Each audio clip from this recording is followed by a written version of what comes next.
I heard a little bit of conversation with target audience going on, and right target audience, wrong target audience. I actually wrote a book on behavioral psychology when I was 18 to 22, wrong target audience. And I spent 2 years writing this book, and it's like 180 pages.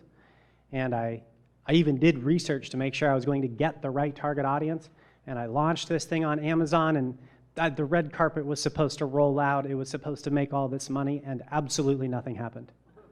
I spent 3 years writing one piece of content, and it makes like $50 a month, maybe, right? Which is, I mean, hey, it's all right, but that's not what you want from a book you spend years on, right? So we can definitely hit the right target audience, and we can definitely get the wrong one, but we can get much, much better at making sure we're appealing to needs people have. Okay, so as we continue on, this is going to be the kind of crux of what we're getting today.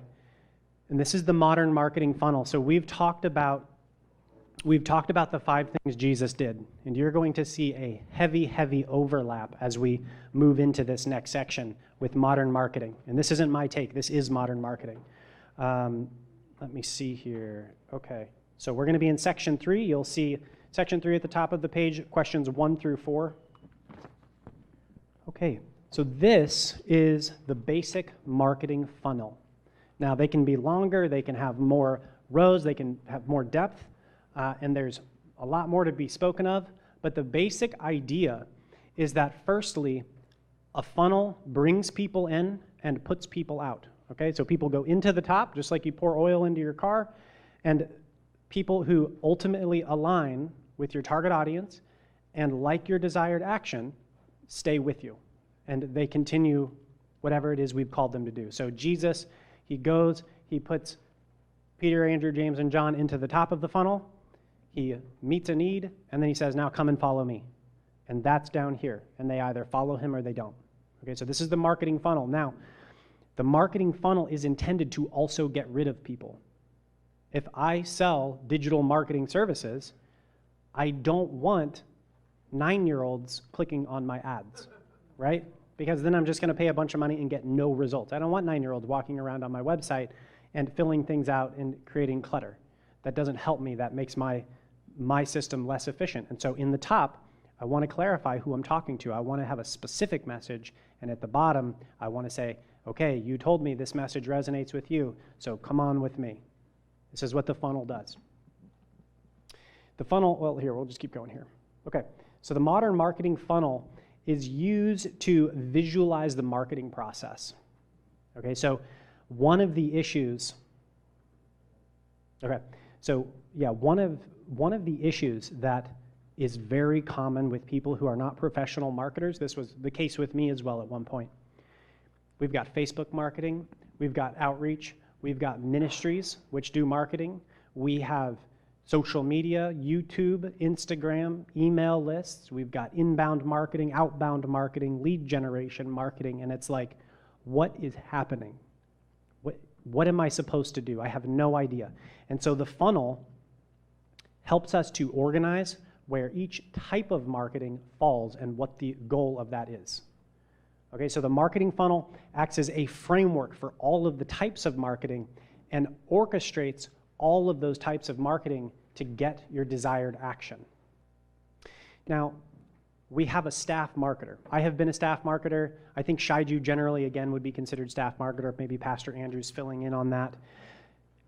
There's a lot of misconceptions as I talk with different organizations as to what the staff marketer is. What does he do? And most of the time, the conception is that the staff marketer does all of the marketing. And we've discussed that the staff marketer cannot do anything by himself because all of you are marketers. Each of you have a little piece of the marketing plan, and the staff marketer orchestrates that plan, and that funnel helps him to see how all of the instruments in that orchestra play their part. So, let's look at the connect phase of the marketing funnel. So firstly, we're going to identify our target audience, and we see Jesus knew who he was talking to. So number 1 in convert, maybe we'd even say floating a little above, connect. Floating a little bit above connect is knowing who you're talking to. So when you are creating your custom marketing funnel, Your target audience is going to be floating just above connect because that's who we want to reach. The second thing we're going to do, this is modern marketing strategy. You're going to go to that person. There is a major misconception with nonprofits as a whole, but especially in the Christian church, that we set up shop and then we expect people to come in the front door, and that's marketing. And the people who come to us on a Sunday morning, that's the cherry on top. That's not marketing. That's not marketing. Marketing is us going to them. I had a really great question during the meal, and the question was, what's the purpose of the product or service, and what's the purpose of the marketing? Okay? There are only two things you need to have a successful organization. Only two. You need to have a product or service that meets a deeply felt need, and then you have to get it to the people who need it. That's all you have to do. And number one, the product or service that you offer determines how deeply you meet that need, right? I can heal the back pain or I can heal the blindness. The question is only how well do I understand who I'm talking to? So the product or service meets a deeply felt need to some degree. We want to meet the deepest need. Okay, that's the product service. The marketing is the second thing, and it's getting it to people. If we don't go to where they are, we don't have them, right? We can't bank on them coming in. There's no guarantee they will, especially during coronavirus. And so we have to go to them. We have to, and the reason we have to know who they are is because people in Wahiwa, if that's part of the target audience, lives in Wahiwa, and I've got an outreach going to Waikiki, we missed it. We missed it. We completely reached the wrong audience. So we go to them, as Jesus did. We meet a deeply felt need, as we've discussed, and then, call to action, we invite them back with us. Now, in the connect phase, this is, they have never met you before. They have never met First Assembly before. They have never met Jesus before. One of those will apply. And so this is the initial, oh, you're in Red Hill? Oh, I've passed you 100 times. I didn't even know you were there. This is the type of interaction that the connect is. And so we meet a deeply felt need, and then we say, hey, come on, you like that? I've got more where that came from. That's what we see Jesus, right? He provides the miraculous catch of fish. He says, come on, let's go. And they're like, leave the fish. Let's go with that guy. That's what we want from connect. Convert. Again, we want to meet a deeply felt need. And so you'll see modern marketing is based solely on meeting needs, really. So we want to meet a deeply felt need. And then in the convert phase, we want to request a small commitment exchange. And to give you an example, with my website, again, I work with Clickmill, and when I show advertisements, let me see. When I show advertisements, the advertisements are up here in the connect phase. So the advertisements float on Google, and anyone who searches best church marketing agency, I'll have an ad that shows up. They click on that ad, and then when they come to the convert phase is my website. So they click the ad, they come through to my website, and I ask for a small exchange, which might be, you like this information, sign up right now to book your free consultation. Enter your name and email and get the ultimate guide to church marketing. And they put in their name, they put in their email, they send that to me, and I send them a free download. I send them a free course. This right here may be a free course at some point. But I meet a deeply felt need, and that starts the relationship. So we've invited them with us. We meet another deeply felt need. Sometimes it can be the same depending on how it works. But we're asking for a small commitment. And then we call them to action. So as the example, on my website, the button is really bright. It's the most noticeable thing on the page, and it says, schedule my free marketing assessment. And it's everywhere. It's obnoxious. But everybody knows if they want to move closer in relationship with Clickmill as a church marketing organization, they got to click the orange button. That is the action. You say yes or you say no. Jesus says, sell all your possessions, give it to the poor, and follow me. That's the big orange button. You say yes or you say no. And then lastly, we've got the close. So in our analogy with my website, I get them on an email list. So I say, get your ultimate free super duper guide. Just give me your name and email. Well, I can separate with my name and email for that. That seems like that's really high quality, which it should be. It should meet a deeply felt need. Now, the next thing is I'm going to ask them to take my desired action. So that convert phase is not your desired action. That is an intermediary action to build a relationship and to connect with them further. The close, we're asking for the sale. This is, as I was selling couches, why don't you go ahead and buy this couch? And the guy's like, okay, let's do that. So this is the ultimate thing we want to do. The issue is we have to build trust. And let's see. So we have to build trust. And the greater the thing that we're asking for, the more trust has to be there to sustain the relationship. We're going to talk more about that, but that's very important. The close often has a trust-building factor in it. And so we're going to be talking about that. Relationships and the marketing funnel. So where the marketing funnel is the widest at the top, the relationship is the weakest. As it goes down, the relationship has to be stronger and stronger because they have to trust you. I'm not going to say to someone I first meet, hey, pay me all this money so that I can come and do a thing. They're like, what was your name? Who are you? This doesn't make sense. So on the connect phase, if we're thinking about this in terms of trust in a relationship, this is, my name's Brett. What was his name? Atama. Pastor Atama, that's right. Okay. Wonderful. That is the connect phase. And as I connect, I might meet a need of Pastor Atama. He goes, I've got a really marketing question that's just been bugging me. I'm just not getting it. Oh, yeah, absolutely. Let me meet your need. You really like that? Oh, you have more questions?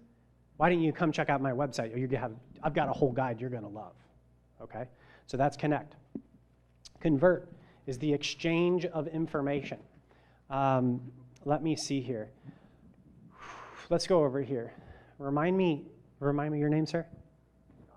Pastor Scott? Yeah. Pastor Scott. I'm Brett. Yes, of course. That's fine. Social distancing. Okay. So this is the handshake or the fist bump. I don't trust you. No, it's okay. It's okay. So we've just done the handshake. And Pastor Scott says, oh, Brett, you're that marketing guy. I've got a question for you. And I go, great, let me meet your need. I want to meet your need. That's my number one priority. And I answer his question. And I go, you have more questions? And he says, yes. And I say, come check out my website. I've got this guide you're really going to love. And he goes, yes, I will love it. It has all of the answers that I want. And then I say, just sign up. And I go, Pastor Scott, would you, it's great to meet you. I'd love to go out and maybe grab a coffee. Would you like to go get a coffee sometime? You don't drink coffee. Would you like to go out and get a tea? This is a tough cookie here. How about tea? Don't drink tea. What do you like to do? Serve. Serve. See, I don't know my target audience here, right? How would you like to go out and serve sometime? All the time. All right, I'm in. What do we ask people to commit to here at First Assembly? Okay, come back, attend regularly. Absolutely. How about table in the back over here? What do we ask people to commit to? Gavin's table over there. Oh, okay. Commit to the emails I'm sending you. Okay. Okay. Volunteer once a month. Okay. How about over here? Do we ask people to commit to anything specific? Fellowship. Okay. So commit to being in relationship. Okay. Wonderful. How about this table?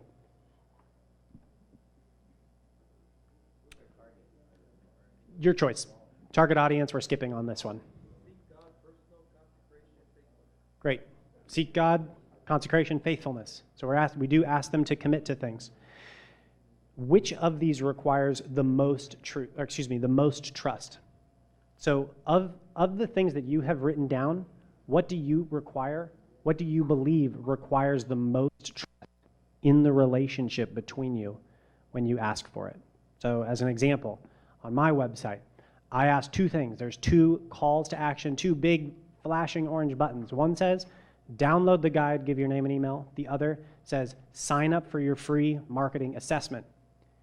Downloading the guide takes less trust in relationship because they never have to talk to me. They just get a download and they get to read it. What requires more trust is to commit 30 minutes to an hour to an in-person meeting where they know a guy is going to be talking about paid services. I don't really want to do that. Okay, so the relationship has to be. So of the things on your page, which do you think requires the most trust? How about somebody at this table? Encounter is okay, so that is a high trust situation because they're trusting you with a full, 48 hours almost, right? High trust, high trust. How about back table over here? Any high trust requests? Asking for money is a big, that's a big one. And usually when we're talking about asking for money, that falls at the bottom because that takes the most relationship because usually that's something people highly value.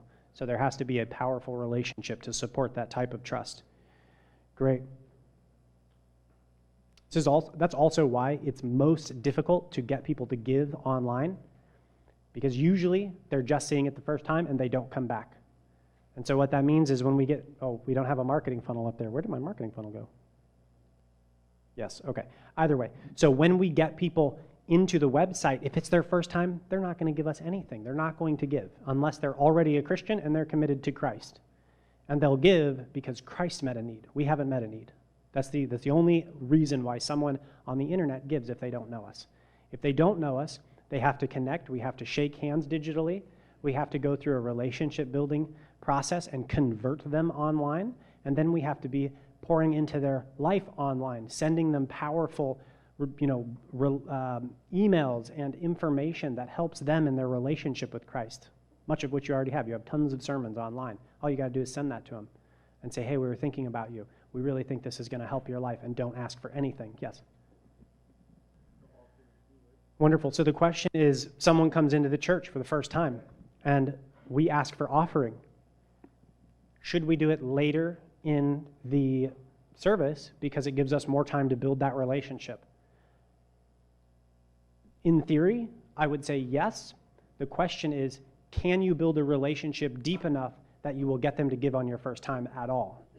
And that would be worth testing, right? So what you might do is you might track spending, right? And this is called an optimization. This is called a split test. We do one thing, and then we do exactly the same thing, and then we test both with one change. So for instance, maybe for 1 month, you have Sunday services across all 6 campuses, and you do offering at the beginning, and then for 1 month across all 6 campuses, you do offering at the end, and you change nothing else about any service, and you see if there's any noticeable difference in the giving.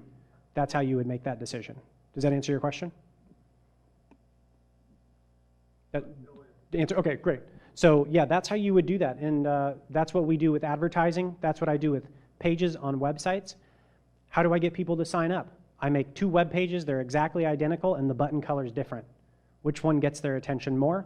I let people see those pages for 2 months, and one gets 8 out of 100 people to sign up, and the other gets 2 out of 100 to sign up. Guess which one gets deleted? And then I'm more effective, right? And that's how secular business does marketing.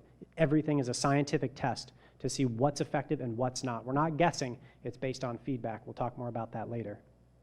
Great question. Okay, so building trust. This is a great thought experiment. I heard this once, and it's kind of funny, and I enjoy it. So who do you get in a car with? Okay, so you're walking down the sidewalk. I walked over to Walmart the other day, and I got groceries. I'm walking down. Someone in a car, hopefully a nice car, rolls up to you. You know, the tinted glass comes down, and you hear, hey, hop in. Okay, well, this could be really good or really bad. So who do we get in with? What do you guys think? Do you guys think you get in with an acquaintance? You've met them maybe once or twice. You've heard of their name around. Are you guys going to get in with them?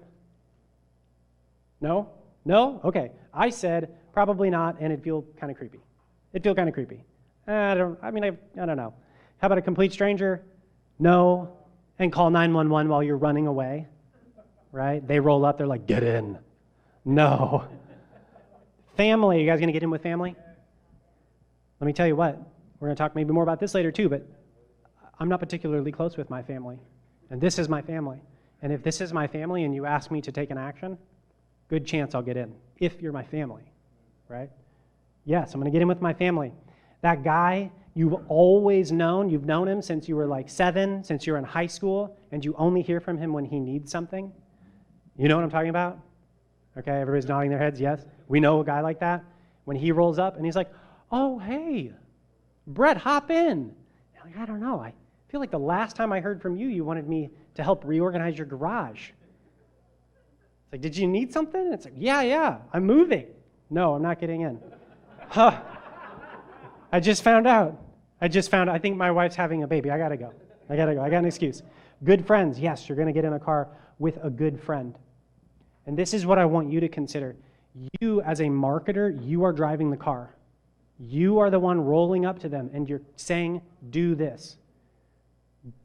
Hop in. Who do they see you as?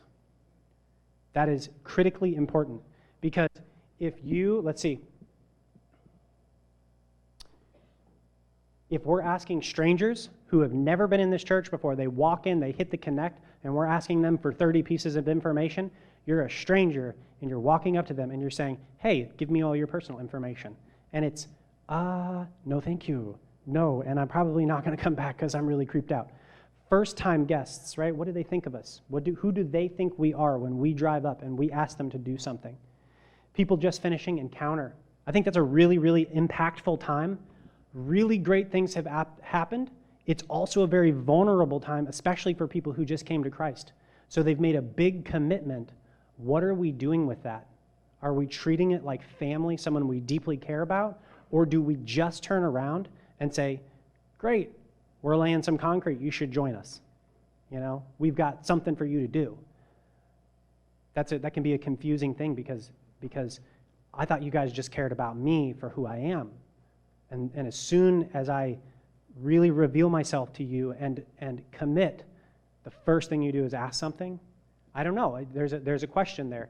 Who do they see us as? That's very important. And then those attending a Bible study, who do they see us as? Am I interested in their well-being? Am I a family? Am I a friend first? Or am I a stranger? You know, there's no connection. It's just information. Who do they see me as? And then committed volunteers. Again, this is really important. If committed volunteers feel that we only ask things of them, that can be a dangerous place to be. And we're going to talk about that guy. This is the number one most, I don't know what to say, problem that happens in marketing is you're that guy and you only show up when you need something, okay?